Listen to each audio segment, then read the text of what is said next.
Evelyn to Phil, March 5th, 1943, 7 p.m. My darling, your Wednesday letter came this afternoon, and I'm sorry that you couldn't be here. I'd rather have you home on a happy occasion. It's bad enough being separated like this without adding anything unhappy. I was very, very busy today. That's putting it mildly. I cleaned the entire upstairs, scrubbed the bathroom, and tidied the downstairs, washed the floor in our bedroom, fed the baby, and cooked a dinner. I also set my hair, took a shower, folded a couple dozen diapers, changed almost that many, and page 2, right now I'm dead tired and I'm writing to you, dearest. My supper, it drew many compliments, consisted of the following: noodle soup, broiled hamburgers, peas, mashed potatoes with gravy, cranberry sauce, sour pickles, and last but not least, Pepsi Cola. This good old standby. I'm wondering why my check hasn't arrived.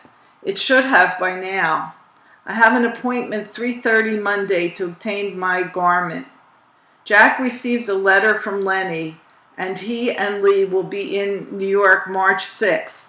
Quite an important date for a 14, page 3, day furlough. Something tells me he's shipping shortly afterward. Jack and Glo are going there next weekend. The Red Cross called the Wymans and said that Ben will be in Monday morning. I have an idea he's flying in. I'll find out how long he intends to be here, and perhaps you'll be able to come home. However, I think it's best to wait a few weeks till we can't stand being parted any longer. And there's the financial angle too. I'm expecting an $86 check, and I think about $60 will disappear immediately. If you can possibly fly one way, then try, page 4, to make it when Ben comes home. I'll be talking to you before this arrives, and we'll decide on a course of action. I sent Ben an 8-page letter last night, as tired as I was. I'm going to try and get that letter off to Red tonight. Harry, Goldie, Jack, and Glo are going to Ethel's, and I'll be all alone. With you, my precious Phil. I love you so very much, sweet baby, and wish like the devil that you were here so I could demonstrate. Lovingly, Evie. P.S. Received the enclosed letter from Dot. Cute, ain't it? Letter from Dorothy Cohen to Evelyn and Phil.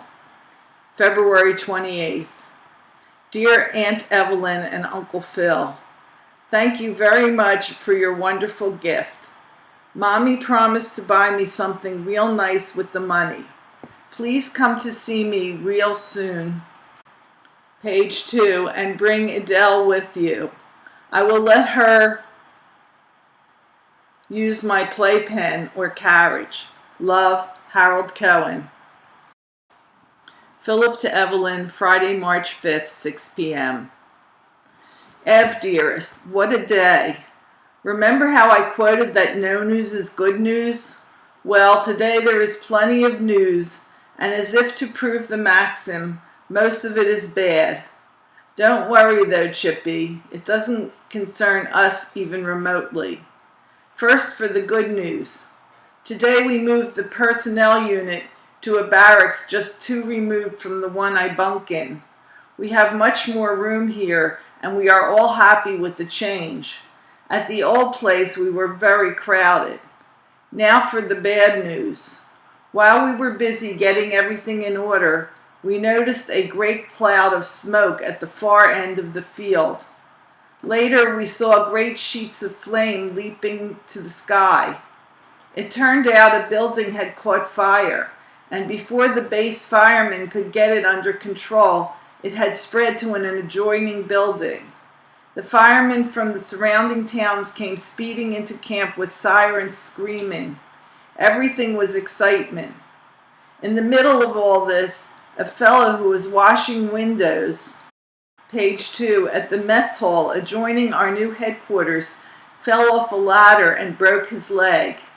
He was in great pain, and the poor guy just had to lay there and take it until the medicos got there with a stretcher.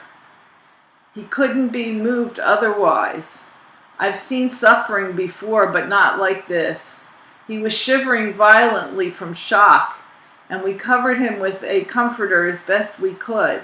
But one feels so helpless in a case like this. For a full 15 minutes, we stood by helplessly, powerless to do anything to ease his suffering. The guy was dead game, though, because although the pain must have been terrific, the leg was badly twisted at the break. He uttered no sound, although his features were contorted in silent suffering. Who said it never rains, but it pours? Your Wednesday letter arrived this morning with dots. This afternoon, I received 2 birthday greetings, Myra and Lil. It's good to be remembered. I'm glad for everybody's sake, and yours, and Mom's in particular, that everything is over. May our calamities be few and far between. By the way, I understand that Max Gutkin didn't attend, or am I wrong? Why? Glad to hear that everyone adores my little girl, but I'm not surprised. I do too. I also adore her lovely mother, whom I am justly proud to call wife and sweetheart. Love to all. I am as ever, your Phil.